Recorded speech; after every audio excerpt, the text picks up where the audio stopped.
লিল্লাহি তাকবীর সাবিলুনা সাবিলুনা তরিকুনা তরিকুনা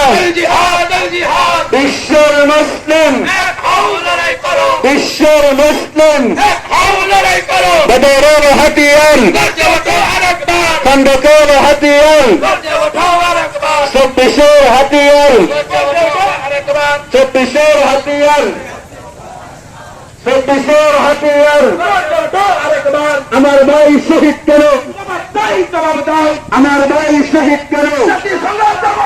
মুসলমান শহীদ কেন ভারতের মসজিদে হামলা কেন ভারতের মসজিদে হামলা কেন ভারতের মুসলমান হত্যাকাণ্ড ভারতের মসজিদে হামলা কেন ভারতের মুসলমান হামলা কেন ভারতের মুসলমানরা হামলা কেন ফিলিস্তিনে মুসলমানরা হামলা